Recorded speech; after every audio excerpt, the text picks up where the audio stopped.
Welcome back, everyone, to another episode of Midnight Sports Talk. And this is a special episode because this will be part of an ongoing series breaking down University of Hawaii football. Now, I'm joined by two very special guests who I'll introduce to you in a minute. But first, let's talk about what happened. Obviously, Hawaii, in their much anticipated season debut, faced off against SEC's Vanderbilt. And the game was great for the first drive, and then things started unraveling for the Bulls fairly quickly. Of course, they took a 14-10 deficit into halftime. They came out very poorly. Vanderbilt scored 42 unanswered in some of the most tragic of ways, en route to a 63-10 victory over the Rainbow Warriors. Now, head coach Timmy Chang and the team looks to rebound next week at home against high-passing offense, Western Kentucky. We're here to talk about next week. We're here to talk about last week. And we're going to talk about what we think about the team right now. So first, I want to kick it off to my main man, Sean Eyman. Now, this dude has his ear to the pulse when it comes to everything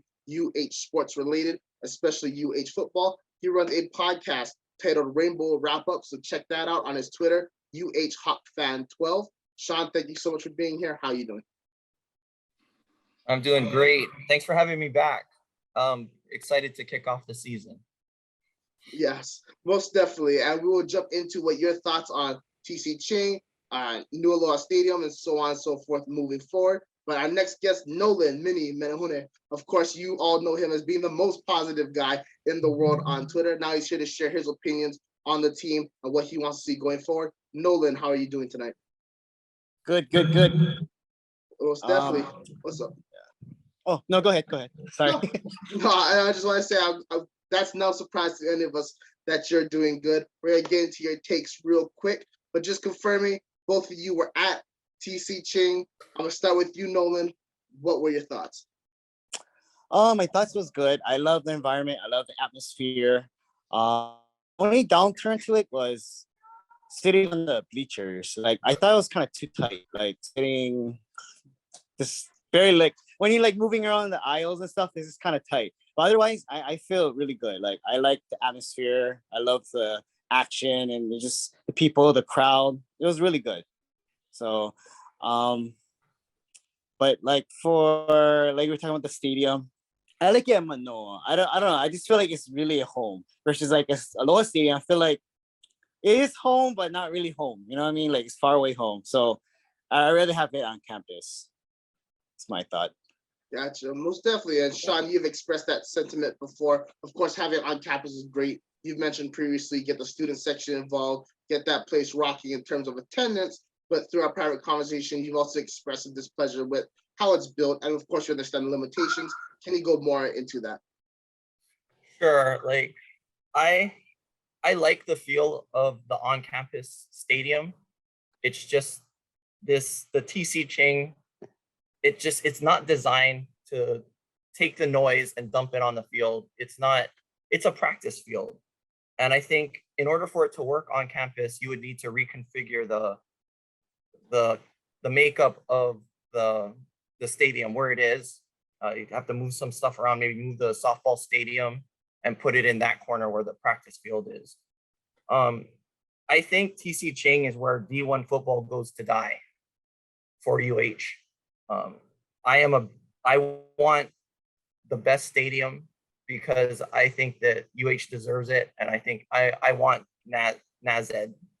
So I don't mind playing our homecoming game there. I don't mind playing New Mexico State there. I do not want UH playing Mountain West opponents or P5 opponents there because like it's embarrassing, straight up.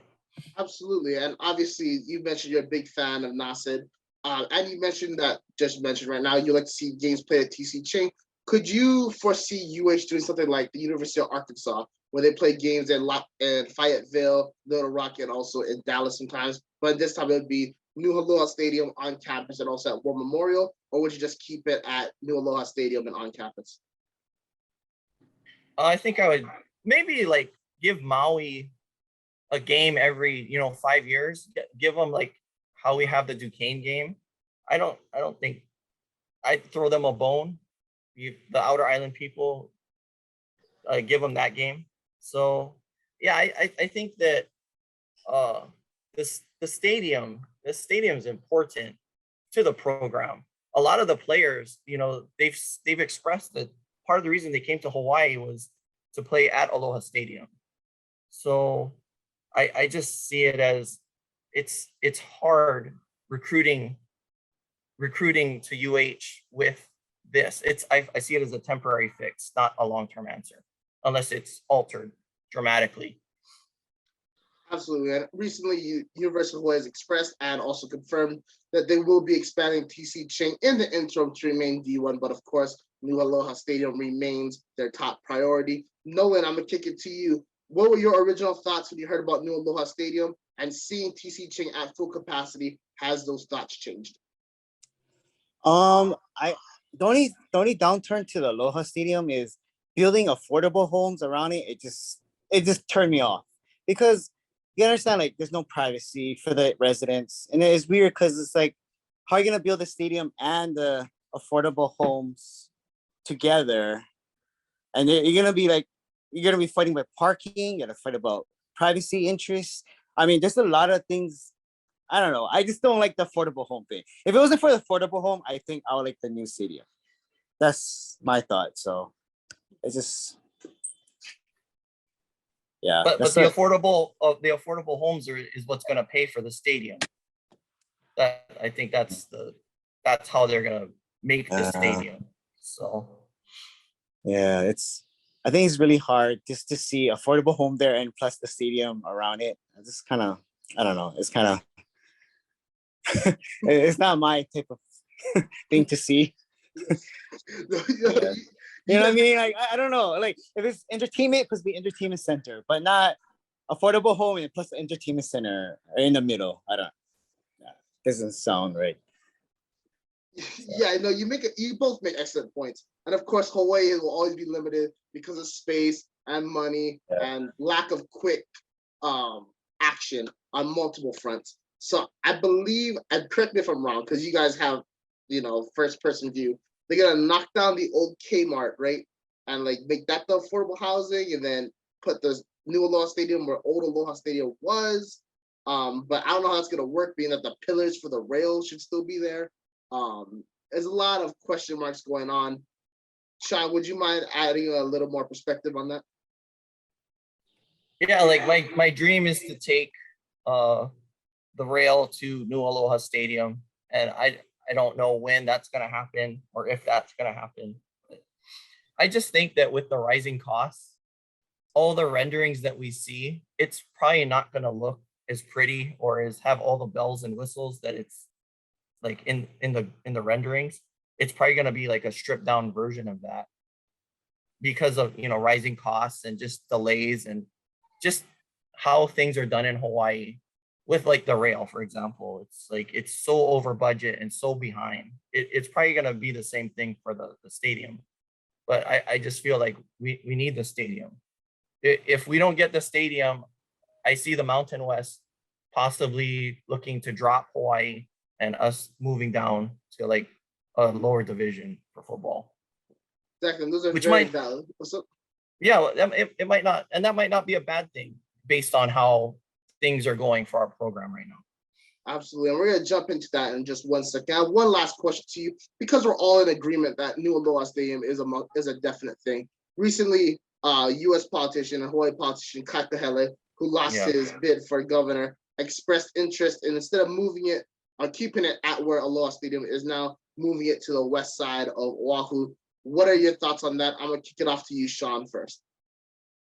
I'm totally against that. It's too far away from where most of the population resides, and it's really hot out there. So yeah, I understand the rail goes out there, but I just feel like it's where New Aloha Stadium and Old Aloha Stadium is. It's just centrally located to all the freeways. It's like the meeting point of the middle of the island. I'm kind of against it being out west. Absolutely. Nolan, I'm gonna kick it back to you. What are your thoughts? My thought, I think it's okay to be on the west side if the rail is working, if it's actually gonna work. But if not, then no, yeah, I was saying the local stadium because it's central, and I think it's really a convenient for everybody to go there. I agree. Absolutely. I've been a big guy against moving it to the west side. And of course, I haven't been home since before the pandemic. So my info might be a little dated.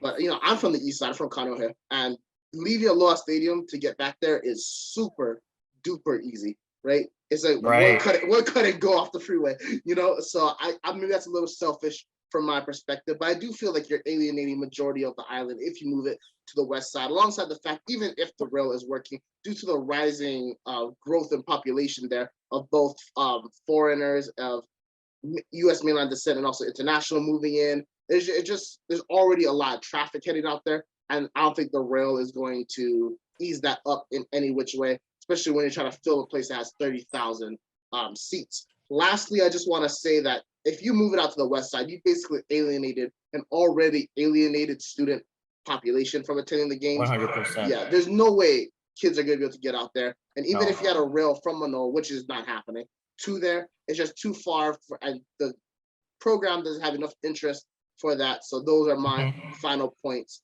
on that topic. Now, let's kick it off to the game played on the field. Obviously, we all have a lot of thoughts on it. Let's talk about the offense. Now, Nolan, I'm going to start with you. What were your thoughts about UH's offensive game plan and execution? Wow. I don't know. I don't have to put thoughts to it. I thought they did okay. I don't think they did horrible. I just wanted them to see more, like you said, more passing plays. Use up more of the tight ends more. But I think I feel like Joey Yellen, I think he'll be a good quarterback. I think he just has to get used to the playbook and get to the system, because he's really tall. Like I can see him like throwing really good passes. If he could run, that would be awesome. But if he doesn't, it's okay. He can be like a Colt Brain, like can run a little bit here and there. So I feel like he can be like a Colt Brain. Like he's really tall and his length of arm is really good. Braden, I think he's good. But I don't know. Something about him. Like I don't know what's wrong, but I think he's more fragile. I guess you say he's a little bit more fragile. And I want to see Cooper in there. I want to see how he's good, because he's a left-hander. So with the left-hand quarterback, I think they can do more tricks. So maybe put him in there a little bit and then put Yellen in there a little bit. So we'll see. That's my thought. Absolutely. All right, Sean, I'll kick it to you. What were your thoughts? So I love the first drive. Like I picked Vanderbilt to win the game, and like I felt so guilty. I'm like, oh my gosh, like UH is gonna win this game, and like I picked against them, and I felt horrible. But then Vanderbilt made adjustments, and UH didn't seem to adjust the adjustments. I didn't like the fact that we just kept doing like little dink and dunk passes.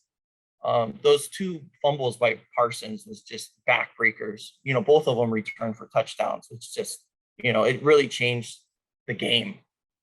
It just both quarterbacks, 50%. That's not going to get it done. I like Shager. I think he's a little bit more familiar with the personnel. I just feel more comfortable with him, but he is a little less mobile. I think that's what you're kind of getting at, Nolan. Yeah. Cooper, yeah, I'd like to see Cooper. Yeah, and Yellen, we saw some good things. Yellen's not as consistent as Shager, but he shows flashes. So I mean, I think it's like Timmy said, it's an open competition. I'd like to see us go downfield more. You got to keep those safeties honest. I'd like to see a little bit more balance as far as run pass ratio. So I mean, I have faith. I have faith in this offense getting on track. It's the defense that I'm really concerned about. Yes, absolutely. And we'll be jumping into defense shortly. So just wanted to break it down once again. Braden Schrager, 18 for 35, 161 yards through the air, 0 touchdowns, 0 interceptions. Joey Yellen, 10 for 20, 89 yards, again, 0 touchdowns, 0 interceptions. We didn't see Kevin Cooper, which I'm very disappointed about, being the fact that the game was a blowout, like after they went up by 21. Yes. We knew it was over. So why didn't we see Cooper. That's a big question that needs to be answered, especially since he comes from Washington State. He was under Rolovich for like a couple seasons. He understands the concepts when it comes to the renewed or revised or revamped run and shoot. So I would like to see what he can offer to the table.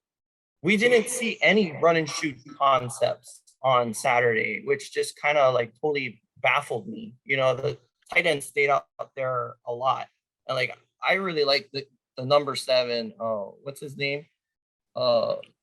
Jordan Murray. Like, I watched him at practice and I was really impressed. But I would have liked to see them, you know, especially when they went down big, you know, just kind of go to a more hurry up offense. I saw them go fast at practice. Like they can turn up the tempo and go fast.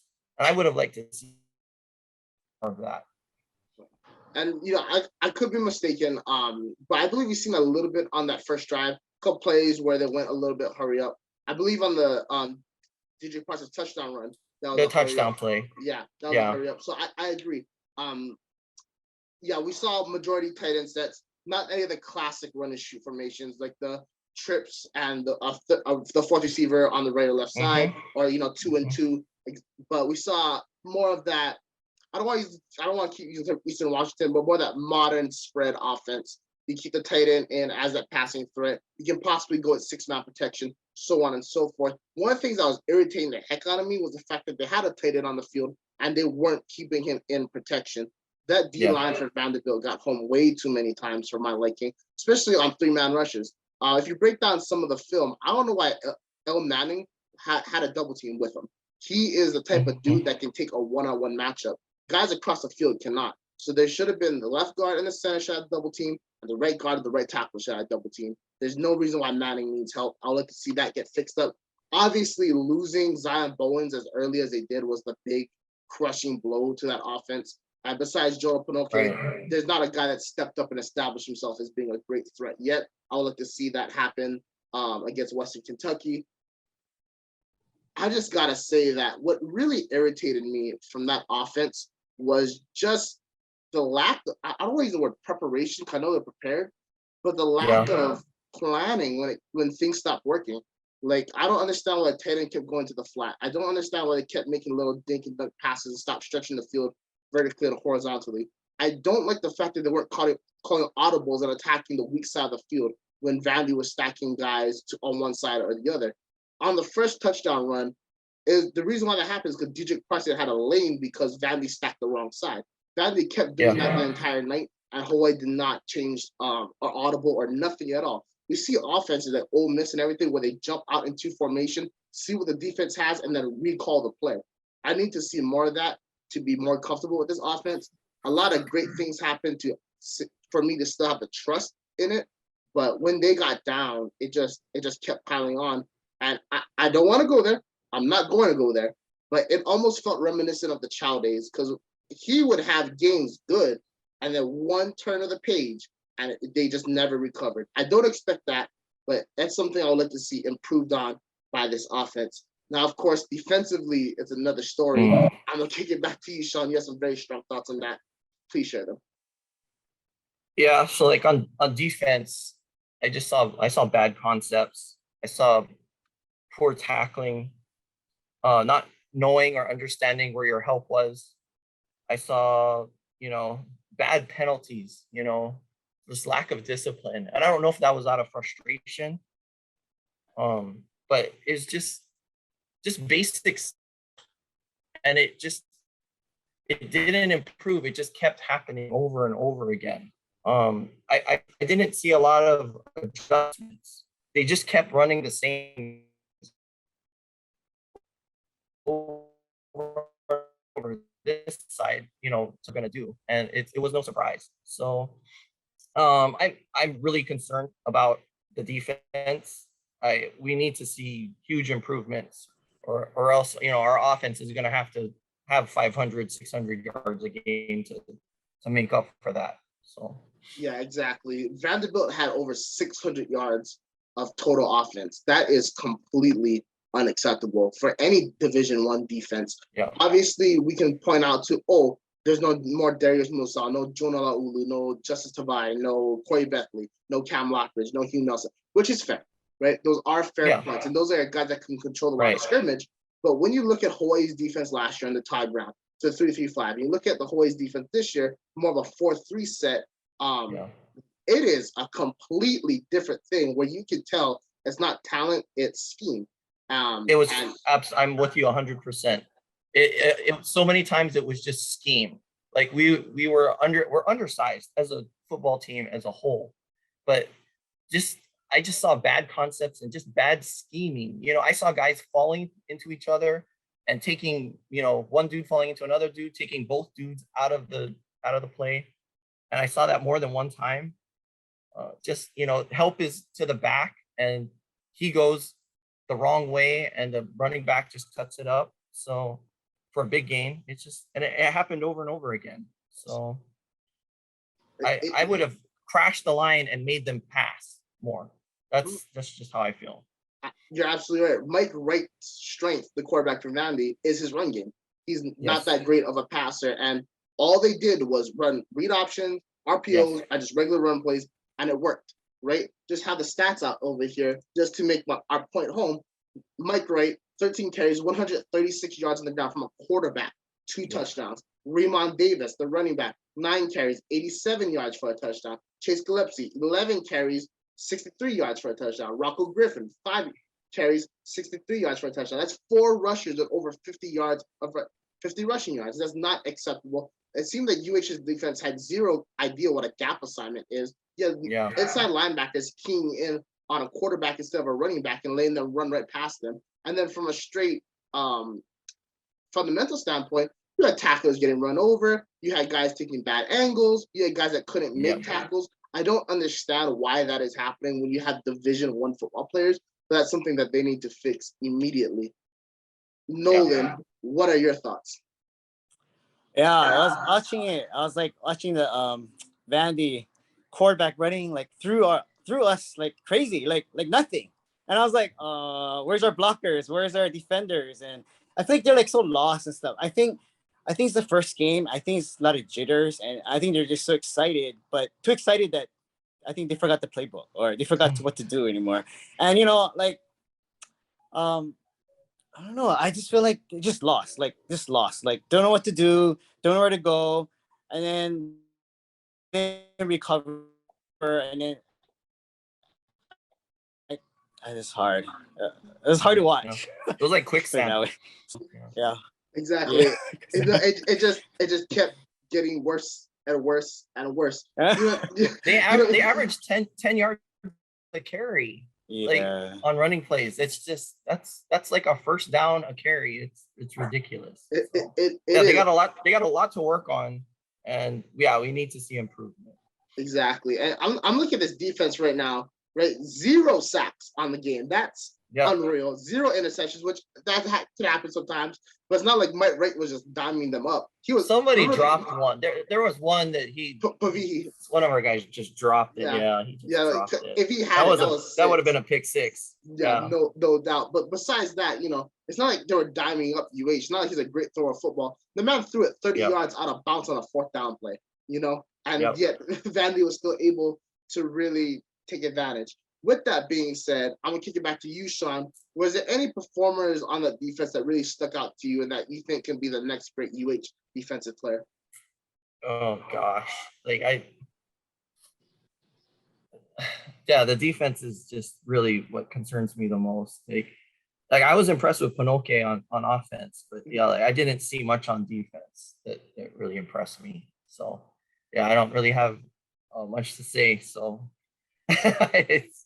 It was rough. That was a rough game. Absolutely. Verdell Edwards is a guy I really liked as a transfer. I hope he led the team in tackles at 6, so I'm hoping that he'll have a better performance come week 2. Of course, we all know Leonard Lee. He's now the starting safety. He had a really great spring game. I hope that was indicative that he's just really good and not UH's offense is really bad. And I'm betting more on the first that he's going to be a bigger standout performer. I would like to see more of Wyndon Hooley just because he went to Nebraska. There's really no other Absolutely. rhyme. Yeah. There's really no other rhyme or reason because of that. Mililani grad. Milani grad, Yeah. still freshman, I believe, as his class because he redshirted last year. So he's gonna have a lot of football ahead of him. I think it's time to start developing him more and getting him more involved in the game plan. Nolan, any players on defense that stand out to you or offense as well? Defense. I just heard a lot about Leonard Lee. It's really good.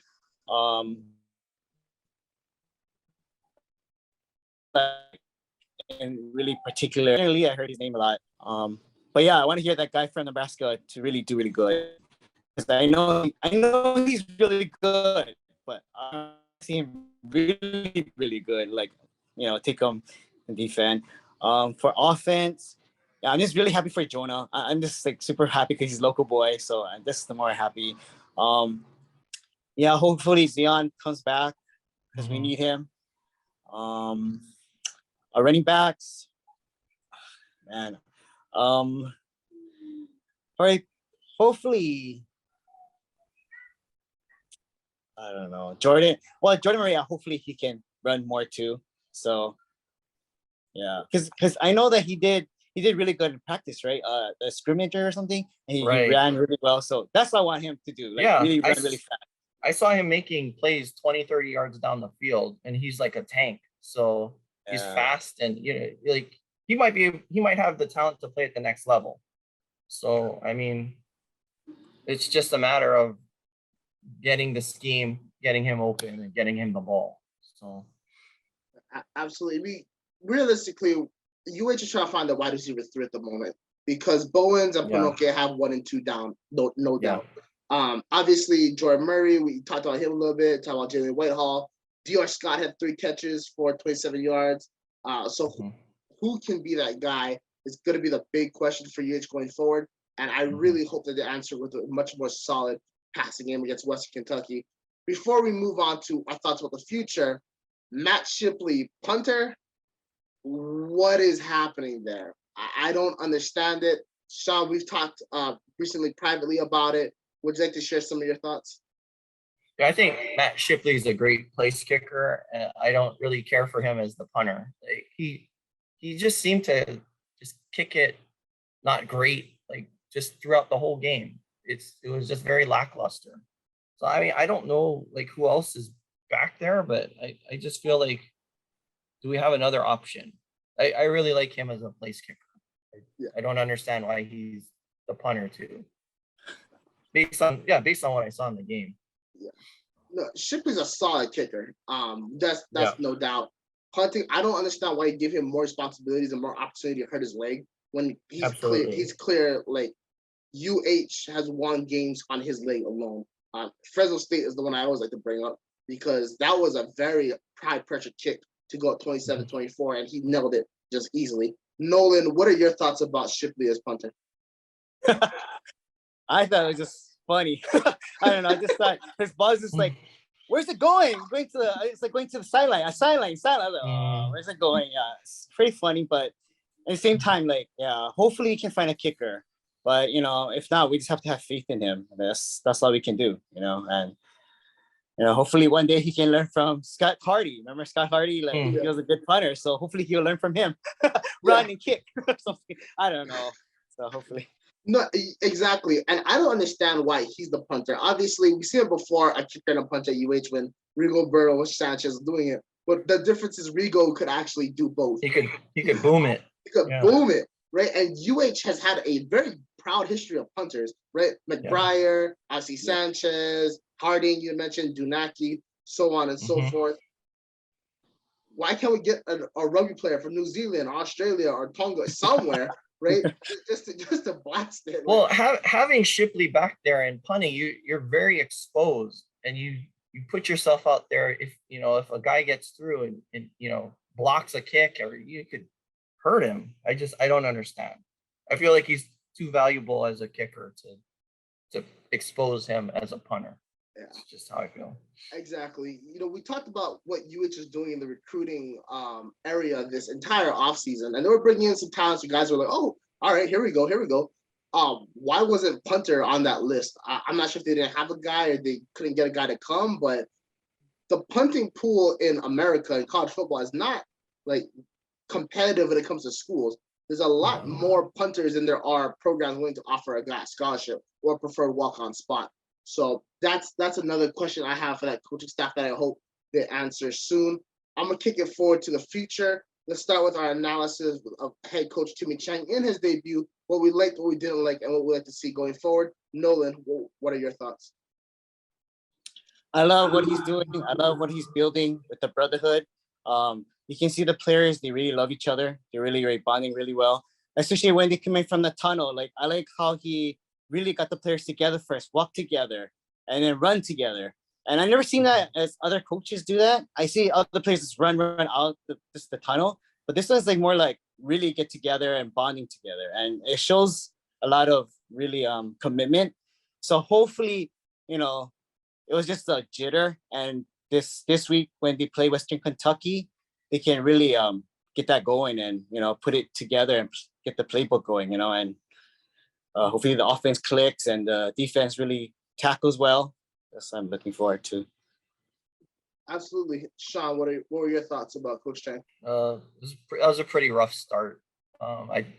I've shared this that, you know, I expected to see a more polished product from all three phases: offense, defense, and special teams. You know, hopefully, I mean, there's nowhere to go but up from here. There's lots of room for improvement. And, you know, they say that the biggest improvement is from week 1 to week 2. And as a program, we really need to see that from this team. Absolutely. So my thoughts is I'm not surprised at some of the error things that happened, because he's only been an offensive coordinator once in his career, and that was at Jackson State. He's never been a head coach before, only been a play caller once, so he's basically a position coach until coming to Hawaii. So obviously, we got to clean up some things. The open receiver on the goal line for Vandy's first touchdown. That was not happening. Should have called a timeout. Should have called a timeout. Right. A couple times. There were some plays that you knew Hawaii was mismatched. Didn't call timeout. Some of the goal line formations was not happening. I mean, you had Jason Brown, the head coach from Last Chance U at Independence, was talking trash about Hawaii's defensive alignments. And you know when that happens, there's an issue. You know, something I like to see clean up. I like to see Hawaii, you know, stop using 5-man protection and maybe go 6 or possibly 7 when defenders are coming home. Utilize more quick passes that aren't just sheer passes, like RPOs, read options, screen passes, you know, things like that. Mix it up a little bit. Try and get some of your playmakers in space a little bit more, because Hawaii in a passing game sense was only getting separation through route concepts, and that was even rare on that stuff. That was when Vandy was blitzing, because Shager was able to find little pockets here and there. So I like to see that more. That's definitely something they got to clean up. Last thing from Coach Chang is just, I love what he's building so far. The personnel he's brought in. Obviously, I'm a big Shoemaker fan from Eastern Washington. I love that offense, and I expect them to get better as the season go on. I'm not that big of a fan as defensive staff, mostly defensive coordinator Jacob Euro, but that's a guy he retained, not hired. So I'm gonna give him time and opportunity to kind of fix it. But obviously, as we mentioned, that was not happening from the defensive standpoint. I love Sheffield, the special teams coach. I think he's a really good guy. I just think he needs to have the personnel in order to make Hawaii special teams elite again. I love his approach to recruiting. I would like to see more mainland talent come to Hawaii. As we've all seen it before, Hawaii is best when they have that perfect blend of island and mainland talent, and that's something that we really got to emphasize this coming season and into signing day. The last thing I would like to say about Coach Chang is that we've mentioned it before. I've mentioned it in my articles. The cloud that is June Jones will haunt him until he gets rid of it, right? Same thing with Nick Rolovich as well. Just because, especially in this cycle, because June had a contract verbally, right? And like when Rolovich got hired, June was just a candidate. This time there was a verbal agreement for June to be coach. He got screwed by the athletic director and that department. And then Chang got hired later on, when in reality, if Chang was the man, he should have been hired immediately, right? So that hindered him a little bit.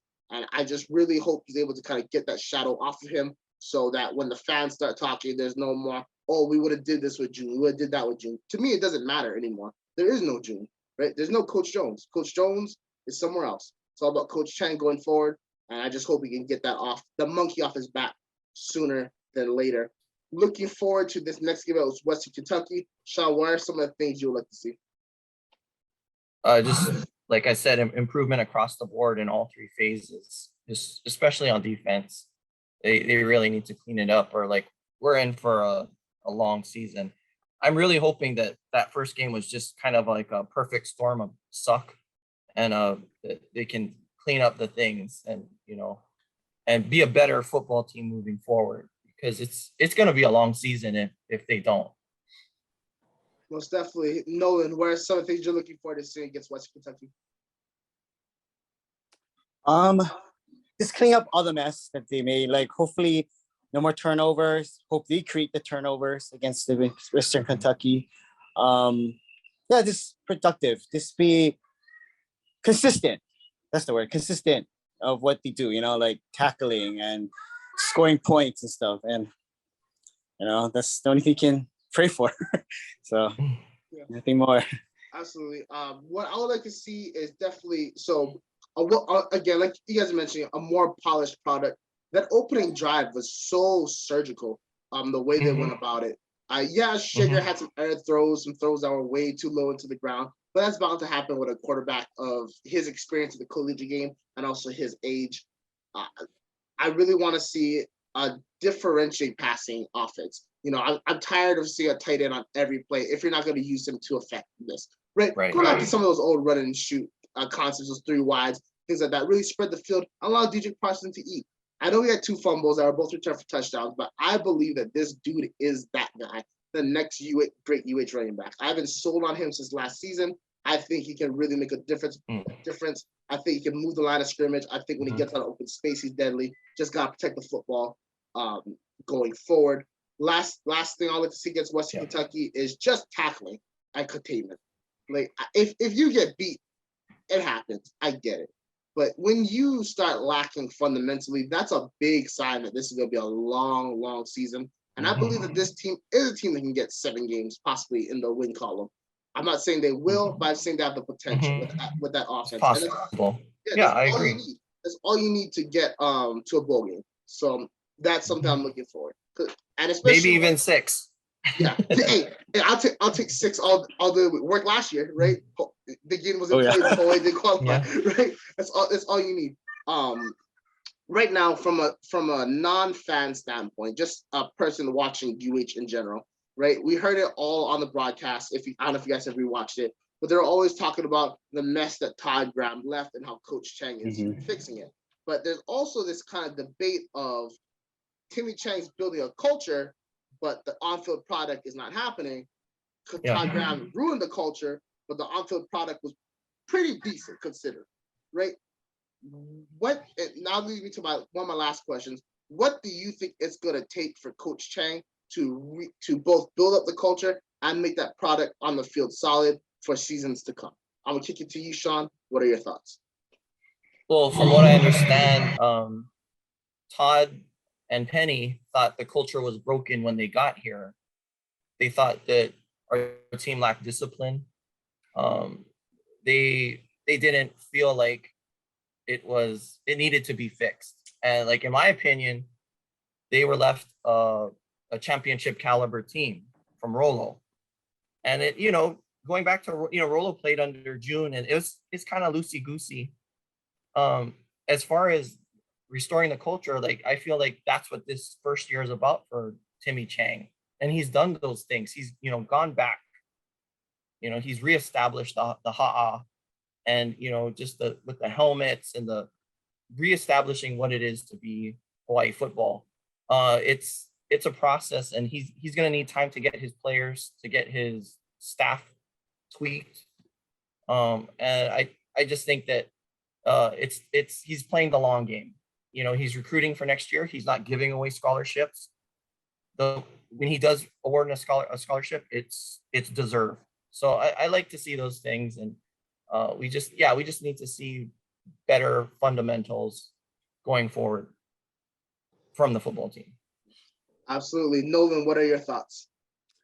My thought, when they're trying to hire like a new coach, I always wanted Timmy Chang to be the next head coach. I believed him. I believe because he knows the system, and he, of course, he graduated from UH. So I want him to be the coach. I know a lot of you guys don't. I mean, like June Jones, but he's the past, and I think we should move forward. And I feel like he could. I don't think he could turn the program around in 2 years if he did take the job. It just is really hard to turn the program around in 2 years. I mean, especially what happened with Todd Graham, and like all these players leaving and leaving all these negative stuff going on, and with the Senate hearing and all that, it hurts our program. So I think Chang was the best person because he was young, he was humble. I feel like this is his home, so he'll build it. And look at all the support he's getting from the community and all these businesses and alumni, and it shows a lot already. Like people really want to support him. So hopefully he can take this program as a winning program, and we can't base it on just one game. So we have to move forward, and there's always more games to play. So. Yeah, you make a great point. Absolutely. And I am one of those guys, right? I've been very vocal. Y'all know me. I was very vocal about June Jones getting hired as head coach. I'm not going to, say I wasn't. I was. And quite frankly, I was mainly nostalgic. And the real question was, if you go with June Jones, you're more than guaranteeing short-term success, whatever that may be, right? Could be a Hawaii Bowl berth, things like that. But at the same time, you're also getting rid of long-term success in the fact that June is a little bit older, and his recent coaching jobs, obviously Houston, the XFL got shut down, but when he was up in Canada at Hamilton, when he was at Kapolei as OC, when as ending run at SMU, they really didn't end on the greatest of terms, right? And if June comes back and it doesn't work out, what would his legacy be then, right? Would all those great years from 99 to 07, will those like all be written away? Things like that. I don't know, but I believe that, June's legacy is secure. Like he could have gone winless and it would have been fine. You think so? I think so. There would have been no one better prepared to take over for Todd Graham than June. But there's a lot of politics involved. Like the athletic department didn't want to cede any more control over to June because he kind of overstepped his boundaries the first time he was here. And the athletic department spent 10 years getting back that power. And, I think it's a lot easier to control Timmy than it is June. So it is what it is. But I mean, yeah, at this point, we just got to move forward. You can't tell me that June wouldn't have performed better in that first game against Vanderbilt. He would have had a more competent staff. He would have been able to make adjustments. We would have scored more points. You can't not tell me that. Yeah. No, I'm completely of that thought. But I also I believe that Timmy Chang is more suited for long-term success because of just his youthfulness, his ability, his connections with Colorado State, obviously with Norvell and Mummy, his connections still with Reno up in Nevada, connections Jackson State, NFL, things like that. He's much more current on things. Let him be the OC for 2 years, Exactly, but grow into the job. True. You're not gonna convince me that otherwise. So. Yeah. I agree with that. I'm not trying to. I think we all we're on the same side. I think through our many conversations through Twitter, we all know where we've been standing for months. But my main point is that with Timmy Chang, there's obviously going to be that, like when he got hired, I knew for sure there's going to be a huge learning curve. The man has barely been an OC, right? And he hasn't been an OC at Division I level. But he does have a lot of experience, obviously under Jay Norvell, under Matt Mummy, coming from the run sheet system, from the Lees, and also June Jones, brings a lot to the table. I love the hiring of Jeff Bramble. And I may be biased because Jeff Bramble agreed to come on my show. He's a really great dude, and he's really funny, and he's a Sun God. Yeah, exactly. Sun God. And I may or may not have watched the top 10 greatest CFL characters of all time, and his interview was hilarious. But I love that hire of director of player personnel. I really like the fact he brought in Nate Ilawa, to be on that staff as well. I love the reconnection to the roots. What I don't like right now is, and maybe it's not his fault, is the lack of attacking the transfer portal. To me, Hawaii, I'm going to use a term that most people are not going to like, but the rehabilitation center of the Pacific. In terms of rebuilding college football players that may have fallen off the wagon. Taking more chances. Taking more chances. Bringing in guys that have bad histories, things like that. Because when I talk to players and we talk about mindset, not even bad things, but when they're from the mainland and everything like that, they have a much more aggressive mindset. Want to make sure I don't get beat, I don't get dogged out. And that's a great mindset on the football field. Not a great mindset in the community, where Hawaii has shown that, with the lost spirit, with the family, with brotherhood, right? That instead of phrase, the things that actually go behind it, players can change themselves and be pillars of the community and then be killers on the football field. That's why I like to see attack more in the transfer portal, especially since Hawaii doesn't have the best recruiting pitches. But a bunch of transfer portal guys, they don't care about that anymore. They're just looking for an opportunity to play and make a difference.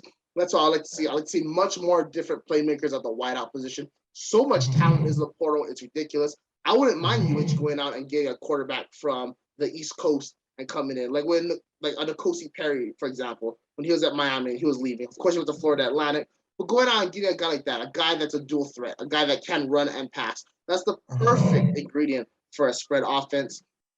Getting some big boys from the South for the D-line, right?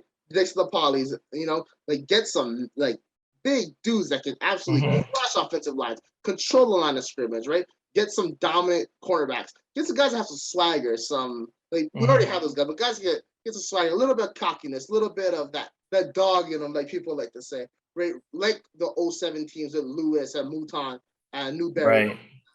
Right? Bring that back. That's what I would like to see going forward. That's what I think June would bring to the table if he was head coach, is kind of getting that outreach. And I know Coach Chang is reaching on that. He wants to start first at home, which I do like. But as the season goes on, I like to see more of that outreach, bringing in some of those top talents that may have not worked out at the Power 5 conferences. That's kind of my main point when it comes to how I like Coach Chang to improve going forward. Last question for all of you. What is the final season record? Obviously, only one right now.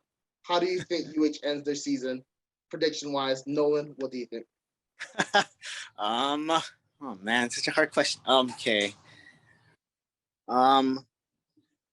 Praying, hoping they're gonna win this weekend. So 1-1, but going to Michigan, it's gonna be really hard. But I don't, you know what? I have hope because Appalachian State beat them. So you cannot say they can't beat them. So I have hope. Oh man, it's tough, right? I was, in the beginning, I felt so good. Like, I felt like this is the group. This is the year.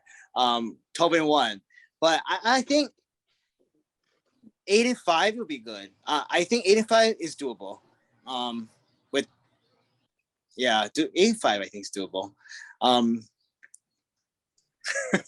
Yeah, I'm afraid. You make a good point. Oh, you're drinking the Kool-Aid, Nolan. hey, Nolan, I was drinking the Kool-Aid too. I was like, oh, right after Rich Hill and the baseball team, had that big, great confidence. The football team's gonna feed. Right, that we know scared them, go get them mindset was get infected in the football team. I thought they're gonna punch him.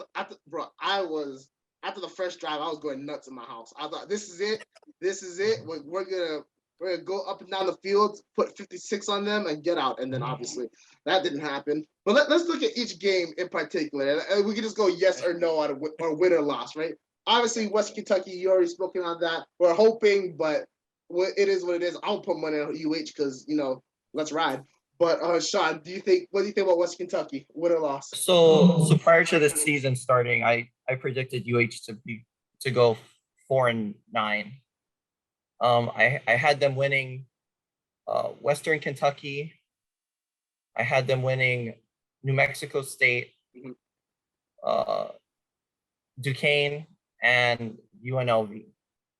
So after this, if the team that played last week if that's our team, I'm seeing 1, maybe 2 wins. Yeah. And it's possibly if that team continues to show up, we might not even win a game. So yeah, anywhere between 1 to 4 games. I I don't see how they get above 4 based on what I've seen. That's fair. So I'm going to go through every game real quick, kind of give my thoughts on it, just real briefly. And then at the end, we'll just go agree, disagree on some of the things like that. And that's how I'll wrap up the show. West Kentucky, I'm going to go with the surprise win. Any logic behind it? Absolutely not. I'm just Gobos. All right. Yeah. But Michigan definitely lost. Duquesne or Dunas, I can't even say it.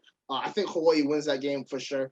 New Mexico State, I think Hawaii does win, but it's closer than people are going to like, because New Mexico State have an absolute stud at quarterback that really showed out against Nevada. So that's good. If the defense plays like they did today, that can be a big loss for Hawaii. They played us tough twice last year. So through the third quarter. True. Yeah. True. But I do believe Hawaii wins just based off the offense that they have and based off the defense New Mexico State has. And that's kind of my only driving force. And also New Mexico State's receivers can't catch anything at the moment. I hope that stays true. And maybe after the game they can start catching things, just not then. Also, fun fact: not Bishop Gorman. New Mexico State's wide receiver coach is former UNLV and Bishop Gorman head coach Tony Sanchez. So that's just a fun, interesting. Fun factoid. Yeah, right. So he's always known Polynesian players. San Diego State, that's a loss. Nevada at Hawaii. I'm taking Hawaii in that game. Nevada looked poor on offense. If they gotta load the box though, and they gotta have the DBs go one-on-one because Tawa is an absolute animal. So but I'm taking Hawaii because Nevada's defense is a little suspect. And from the people that I know, no one likes Ken Wilson, the head coach up there. Everyone thinks he's incompetent. So I'm taking Hawaii in that one. Colorado State, I think Hawaii loses. Norvell, Mummy, they got that offense. They're gonna have that offense rolling without a doubt. Wyoming at Hawaii, Paniolo Trophy. I'm taking Hawaii just for the sheer fact that Wyoming's performance against Illinois proved that they can't defend against the run either. And DJ Parson gets hot, he can go off for some yards against that Wyoming defense. And they got to come to Hawaii from Laramie. So I'm taking Hawaii in that game. Hawaii at Fresno State, as much as it pains me to say, I got to take Fresno State. Hayner is a possible first-round quarterback pick. But he's lost to Hawaii twice. Yeah. And also the last first-round quarterback from Hawaii got smoked. Last first-round quarterback from Fresno State got smoked by Hawaii back in 2001. So I'm hoping that mindset stays with the Bows. Utah State at Hawaii. Got to take Utah State, defending Mountain West champions. They didn't look great against UConn, but at the same time, Hawaii didn't look great either. UNLV, they balled out against Idaho State. Doug Brumfield went off against that team. So I would take Hawaii just because, even though that's my alma mater, just because Hawaii has had that advantage over UNLV. I think they're very bitter about how last year's loss happened. So I'll take Hawaii in that game. Hawaii at San Jose State, gotta take San Jose State in that game. So that there's just no other way. So it's counted up. So if it goes exactly how I said, that's 1 against West Kentucky, 1 against Duquesne, 1 against New Mexico State, 1 against Nevada, 1 against Wyoming, and 1 against UNLV, which brings us to the magic number of 6. And you know what? 6, right? So 6. I counted one hand, right? So 6, and you know what that means? Hawaii bowl berth. So hopefully that works out. Sean, do you have any agreements or disagreements with that prediction? I think it's possible. We're just gonna need to see improvement. Across the board. They got to play a lot better than they played on Saturday. So I'm hopeful. I hope you guys are right and I'm wrong. I'm kind of more like the realist. I predicted them to go 6-7 last year, and I was right on the money. Yeah. So. Yeah, absolutely. And that's what I like about you, Sean. You're a realist, and I'm not.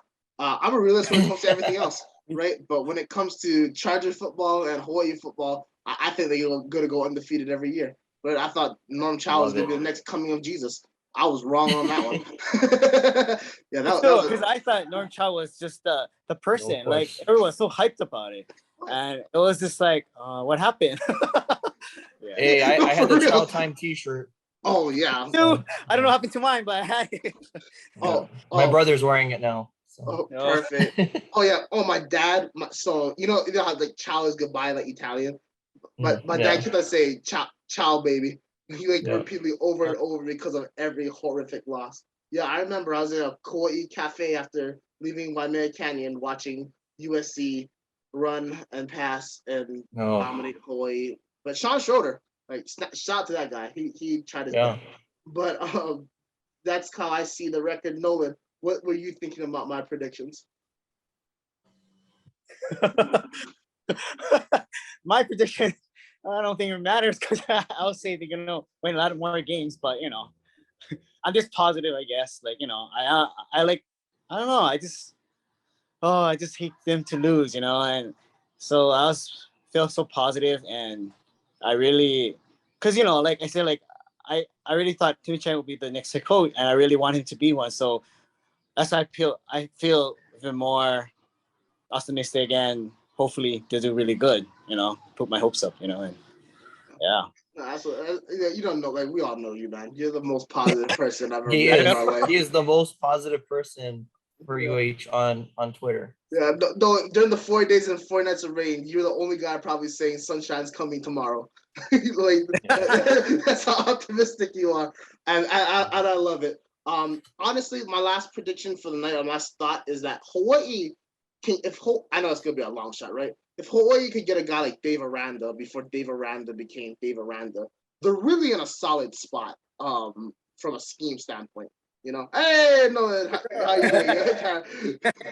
but yeah. So if they can get those great defensive minds to just focus on the defense, let the top guys and the offensive staff focus on the offense, Hawaii's going to be in a really good position. But only time will tell. That does wrap up our show. I want to say thank you to you, Sean. Thank you to you, Nolan. Before we head out, anything you'd like to say to anybody watching, Nolan? Nolan, was there anything you'd like to say to anyone watching? I'm just looking forward to this week's game. Hopefully we can chill out and meet Sean and Wayne and everybody else and go crazy with my 3 kids. Bring them. Us, definitely. Sean, any last things you want to say to everybody watching? Thanks for having me on. Yeah, it was a rough start, but it's not how you start, it's how you finish. So hopefully we can get this thing turned around. So mahalo for having me on again, Brock. Most definitely. So everyone that's watching, this is going to be a weekly show going forward. I will be having guests on and off talking UH football, the team and college football that I love so dearly. My final thoughts is I want to thank everyone for watching. And unlike most UH football games, this is free to watch wherever you are at. That's a joke to say we need to abolish the pay-per-view system. That is ridiculous. Thank you guys so much for watching. We'll catch y'all next time. Bye.